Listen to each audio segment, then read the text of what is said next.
अच्छा पाकिस्तान ते सऊदीया का दफाई मुआहदा होया ना ते हर बंदा अपने मन का सौदा बेच रहा है, हर बंदा अपने मजाज की गल कर रहा है। कोई गल नहीं, मैं समझना कि हर बंदे अपने मजाज की गल करनी चाहिए क्योंकि इस दुनिया के कमो बेश 7.5 अरब इंसान है। जिस तरह शक्ल सारिया दी आपस नहीं मिलदियां है, इंज जी सोच भी आपस नहीं मिलती है। तुसां वेख्या वे कदे कोई 7.5 अरब इंसान जो एक बंदे की शक्ल दूजे नाल मिलदी वे नहीं मिलती है, कदे भी नहीं मिल सकती है क्योंकि ये मेरे रब की तखलीक हैगी। इंज जी जिहड़ा दिमाग है वह भी तो मुख्तलिफ है। जो बंदे की सूरत मुख्तलिफ है तो दिमाग भी अंदर मुख्तलिफ होगा, सोच भी मुख्तलिफ होगी। इस गले जो बंदा जिन्हें सौदा बेच रहा है उन्होंने चुप करके वेचण दो।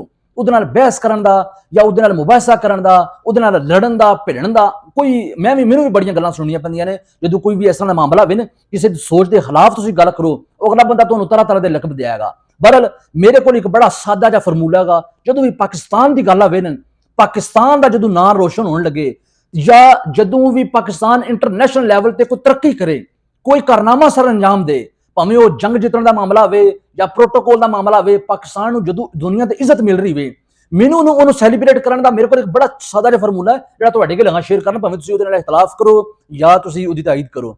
ਮੇਰੇ ਕੋਲ ਫਾਰਮੂਲਾ ਕਿਹੜਾ ਹੈ ਕਿ ਜਿਸ ਖਬਰ ਨੂੰ ਸੁਣ ਕੇ ਪੜ੍ਹ ਕੇ ਤੁਹਾਡੇ ਦੁਸ਼ਮਣ ਨੂੰ ਤਕਲੀਫ ਪੁੱਜੇ ਨਾ, ਜਿਸ ਖਬਰ ਨੂੰ ਸੁਣ ਕੇ ਤੁਹਾਡੇ ਦੁਸ਼ਮਣ ਦੀ ਰੂਹ ਕੰਬੇ, जिस खबर ਨੂੰ ਸੁਣ ਕੇ ਤੁਹਾਡੇ ਦੁਸ਼ਮਣ ਦੀਆਂ ਸਫਾਂ 'ਚ ਮਾਤਮ ਵਿਛੇ, जिस खबर ਨੂੰ ਸੁਣ ਕੇ ਤੁਹਾਡਾ ਦੁਸ਼ਮਣ ਸਖਤ ਪਰੇਸ਼ਾਨ ਹੋਵੇ, ਫਿਰ ਤੁਹਾਡਾ ਹੱਕ ਬਣਦਾ ਹੈ ਕਿ ਉਸ ਖਬਰ ਨੂੰ ਸੁਣ ਕੇ ਤੁਹਾਡੇ ਕਲੇਜੇ ਨੂੰ ਠੰਡ ਪੁੱਜਣੀ ਚਾਹੀਦੀ ਹੈਗੀ।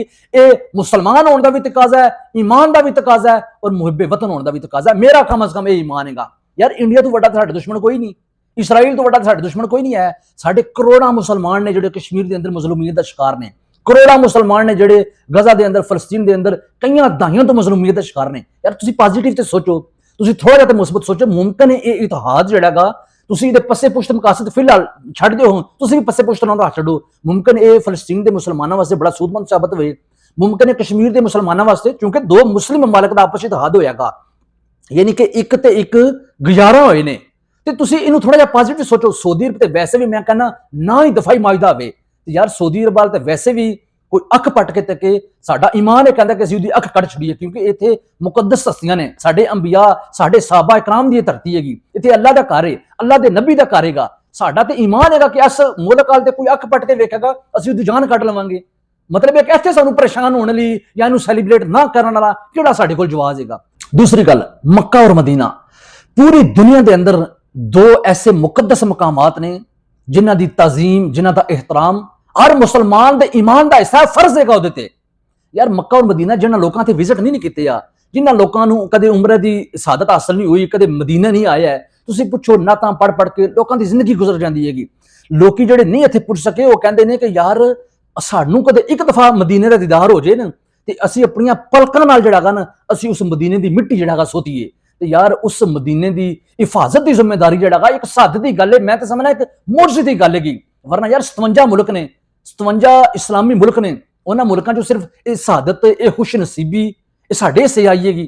ਯਾਰ ਕੁਝ ਨਾ ਕਿਤੇ ਨਾ ਕਿਤੇ ਤੇ ਰੱਬ ਦੀ ਹਕਮਤ ਨੂੰ ਸਮਝਣਾ ਚਾਹੀਦਾਗਾ ਸਾਨੂੰ ਕਿ ਪਾਕਿਸਤਾਨ ਵਾਕਈ ਇਸ ਦੁਨੀਆ ਤੇ ਜਿਹੜਾਗਾ ਮੈਂ ਸਮਝਣਾ ਇੱਕ ਮੌਜੂਦ ਹੈ। ਵਰਨਾ ਜਿਹੜੇ ਸਾਡੇ ਇੰਡੀਵਿਜੂਅਲੀ ਜਿਹੜੇ ਸਾਡੇ ਹਾਲਾਤ ਨੇਗੇ ਉਹ ਸੋਚਿਆ ਨਹੀਂ ਜਾ ਸਕਦਾ ਕਿ ਸਾਨੂੰ ਇਸ ਦੁਨੀਆ ਤੇ ਇਤਨਾ ਪ੍ਰੋਟੋਕੋਲ ਮਿਲ ਸਕਦਾ ਹੈ, ਅਸੀਂ ਇੱਕ ਐਟਮੀ ਕੂਵਤ ਬਣ ਗਿਆਂਗੇ।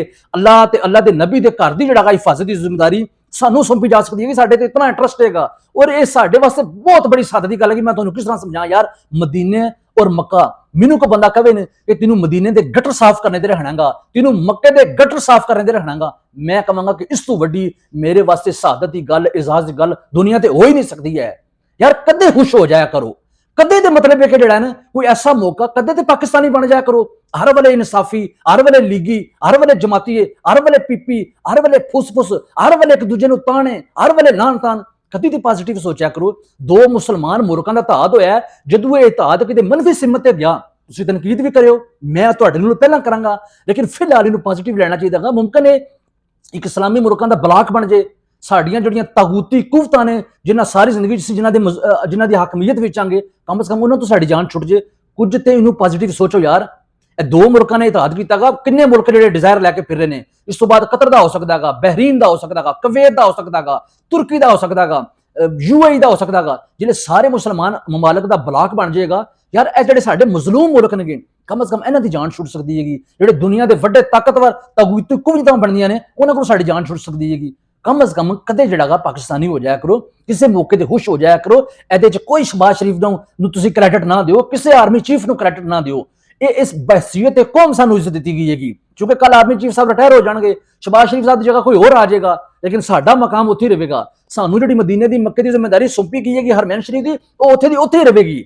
ਇਹ ਬੜੀ ਸਾਦਤ ਦੀ ਗੱਲ ਹੈਗੀ, ਬੜੀ ਅਜਰ ਦੀ ਗੱਲ ਹੈਗੀ। ਥੋੜਾ ਜਿਹਾ ਤੇ ਸੋਚੋ, ਸੋਸ਼ਲ ਮੀਡੀਆ ਤੇ ਲੋਕਾਂ ਦੀਆਂ ਪੋਸਟਾਂ ਵੇਖੀਦਾਗਾ, ਇੱਕ ਦੂਜੇ ਨੂੰ ਲਾਣ ਤਾਣ। ਸਾਨੂੰ ਕੋਈ ਜੰਗੀ ਮੌਕਾ ਆਵੇ, ਸਾਡੇ ਮੁਲਕ ਤੇ ਕੋਈ ਆਣ ਚਾਵੇ, ਸਾਡੇ ਮੁਲਕ ਵੱਲ ਕੋ ਅੱਖ ਪੱਟ ਕੇ ਵੇਖੇ, ਫਿਰ ਸਾਨੂੰ ਆਪਣੀਆਂ ਸਾਰੀਆਂ ਲੜਾਈਆਂ ਭੁਲਾ ਲੈਣੀਆਂ ਚਾਹੀਦੀਆਂ। ਸਾਨੂੰ ਆਪਣੇ ਸਿਰਫ ਔਰ ਸਿਰਫ ਸਾਡੀ ਤਵੱਜੋ ਆਪਣੇ ਉਸ ਦੁਸ਼ਮਣਾਂ ਨੂੰ ਹੋਣੀ ਚਾਹੀਦੀ ਹੈਗੀ, ਲੇਕਿਨ ਨਹੀਂ, ਕਦੇ ਵੀ ਨਹੀਂ ਜੀ ਵੇਖਣਾ ਨਸੀਬ ਹੋਇਆ।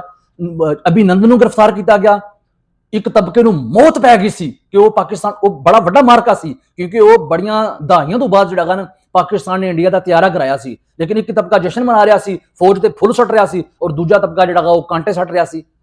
ਹੁਣ ਇਸ ਤੋਂ ਬਾਅਦ ਬਨਿਆਲ ਮਰਸੂਸ ਦਾ ਮਾਰਕਾ ਆਇਆਗਾ, ਫਿਰ ਵੀ ਇੱਕ ਤਬਕੇ ਨੂੰ ਮੌਤ ਪੈ ਗਈ, ਦੂਸਰਾ ਜਿਹੜਾ ਉਹਨੇ ਜਸ਼ਨ ਮਨਾਉਣਾ ਸ਼ੁਰੂ ਕਰ ਛੱਡਿਆ। ਹੁਣ ਵੀ ਇੱਕ ਤਬਕੇ ਨੂੰ ਮੌਤ, ਜਿਹੜੇ ਬਾਸ਼ਊਰ ਨੇ ਉਹਨਾਂ ਨੂੰ ਨਹੀਂ ਮੌਤ ਪਈ, ਉਹ ਬੇਸ਼ੱਕ ਤਰੀਕੇ ਇਨਸਾਫ ਦੇ ਲੋਕ ਨੇ, ਮੈਂ ਖੁਦ ਵੇਖ ਰਿਹਾ ਉਸ ਚੀਜ਼ ਨੂੰ ਸੈਲੀਬ੍ਰੇਟ ਕਰ ਰਹੇ ਨੇ। ਅਕਲਮੰਦ ਜਿਹੜੇ ਲੋਕ ਨੇ, ਬਾਸ਼ਊਰ ਲੋਕ ਨੇ, ਜਿਹੜੇ ਕਿਸੇ ਸਿਆਸਤਦਾਨ ਦੇ ਜਿਹੜਾ ਉਹ ਗੁਲਾਮ ਨਹੀਂ ਹੈ, ਜਿਹੜੇ ਸ਼ਖਸੀਅਤਾਂ ਦੇ ਗੁਲਾਮ ਨਹੀਂ ਹੈ, ਜਿਹੜੇ ਮੀਆਂ ਨਵਾਜ਼ ਸ਼ਰੀਫ, ਸ਼ਬਾਜ਼ ਸ਼ਰੀਫ, ਜ਼ਰਦਾਰੀ, ਇਮਰਾਨ ਖਾਨ, ਇਹਨਾਂ ਦੇ ਜਿਹੜੇ ਗੁਲਾਮ ਨਹੀਂ ਹੈ, ਜਿਹੜੇ ਸਿਰਫ ਔਰ ਸਿਰਫ ਪਾਕਿਸਤਾਨ ਦੇ ਗੁਲਾਮ ਨੇ, ਜਿਹੜੇ ਪਾਕਿਸਤਾਨ ਨੂੰ ਆਪਣੀ ਮਾਂ ਸਮਝਦੇ ਨੇਗੇ, ਆਪਣਾ ਬਾਪ ਸਮਝਦੇ ਨੇਗੇ, ਉਹ ਲੋਕ ਜਿਹੜਾ ਇਸ ਚੀਜ਼ ਤੇ ਜਸ਼ਨ ਮਨਾ ਰਹੇ ਨੇ, ਖੁਸ਼ ਹੋ ਰਹੇ ਨੇ। ਲੇਕਿਨ ਕਈਆਂ ਜਗ੍ਹਾ ਤੇ ਮੱਤ ਪਿੱਛੇ ਪਿਆਗਾ। ਬਹਰਹਾਲ ਮੈਂ ਉਹ ਪਹਿਲੇ ਗੱਲ ਕੀਤੀ ਸੀ ਕਿ ਜਿਸ ਤਰ੍ਹਾਂ ਸਾਰਿਆਂ ਦੀਆਂ ਸ਼ਕਲਾਂ ਨਹੀਂ ਮਿਲਦੀਆਂ, ਇੰਝ ਸੋਚ ਵੀ ਨਹੀਂ ਮਿਲ ਸਕਦੀ। ਮੇਰਾ ਤੇ ਕੰਮ ਹੈਗਾ ਕਿ ਮੁਝੇ ਹੈ ਹੁਕਮੇ ਹਜ਼ਾਂ, ਮੇਰਾ ਤੇ ਕੰਮ ਹੈ ਕਿ ਆਪਣਾ ਸੌਦਾ ਤੁਹਾਡੇ ਅੱਗੇ ਰੱਖਣਾ, ਕਿ ਸ਼ਾਇਦ ਤੁਸੀਂ ਜਿਹੜਾ ਅਗਰ ਤੁਹਾਡੇ ਅੰਦਰ ਕੋਈ ਚੀਜ਼ ਇਸ ਤਰ੍ਹਾਂ ਦੀ ਹੈਗੀ ਤੇ ਉਹ ਤੁਸੀਂ ਇਹਦੇ ਤੋਂ ਕੁਝ ਸਿੱਖ ਸਕੋ, ਕੁਝ ਸਮਝ ਸਕੋ। ਬਾਕੀ ਕੋਈ ਕਿਸੇ ਦੇ ਜ਼ੋਰ ਨਹੀਂ, ਕੋਈ ਜ਼ਬਰਦਸਤੀ ਨਹੀਂ, ਕਿਸੇ ਦੇ ਕਮੈਂਟਸ ਵਿੱਚ ਜਾ ਕੇ ਕਿਸੇ ਨੂੰ ਜਿਹੜਾ ਨਾ ਕਿਸੇ ਤੇ ਲਾਣ ਤਾਣ ਕਰਨਾ, ਕਿਸੇ ਨੂੰ ਪਟਵਾਰੀ ਆਖਣਾ, ਕਿਸੇ ਨੂੰ ਯੂਥੀਆ ਆਖਣਾ, ਇਹ ਗੱਲਾਂ ਨਹੀਂ ਇਸ ਮੌਕੇ ਤੇ ਜ਼ੇਬ ਦਿੰਦੀਆਂ ਹੈ। ਇਹਦੇ ਵਾਸਤੇ ਬੜੇ ਮੌਕੇ ਨੇ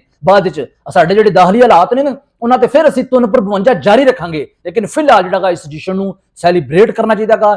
23 ਸਤੰਬਰ ਸਾਊਦੀ ਅਰਬ ਦੀ ਆਜ਼ਾਦੀ ਦਾ ਦਿਨ ਹੈਗਾ। ਇਨਸ਼ਾਅੱਲਾ ਅਸੀਂ ਮੁਹੱਬੇ ਵਤਨ ਪਾਕਿਸਤਾਨੀ ਵੀ ਆਂਗੇ ਔਰ ਮੁਹੱਬੇ ਵਤਨ ਸਾਊਦੀ ਵੀ ਆਂਗੇ। ਅਸੀਂ ਜਿਹੜਾ ਇਸ ਮੌਕੇ ਤੇ ਜ਼ਰੂਰ ਜਸ਼ਨ ਵੀ ਮਨਾਂਗੇ, ਔਰ ਇਹ ਜਿਹੜਾ ਇਤਿਹਾਦ ਹੋਇਆਗਾ ਇਹਨੂੰ ਜ਼ਰੂਰ ਸੈਲੀਬ੍ਰੇਟ ਕਰਾਂਗੇ। ਮੈਨੂੰ ਯਕੀਨ ਹੈਗਾ ਕਿ ਪੂਰੀ ਸਾਊਦੀ ਅਰਬ ਦੀ ਜਿਹੜੀ ਕਮਿਊਨਿਟੀ ਹੈਗੀ ਇਸ ਇਤਿਹਾਦ ਨੂੰ ਸਪੋਰਟ ਕਰੇਗੀ। ਪਾਕਿਸਤਾਨ ਹਮੇਸ਼ਾ ਜ਼ਿੰਦਾਬਾਦ, ਸਾਊਦੀ ਅਰਬ ਪਾਇੰਦਾਬਾਦ।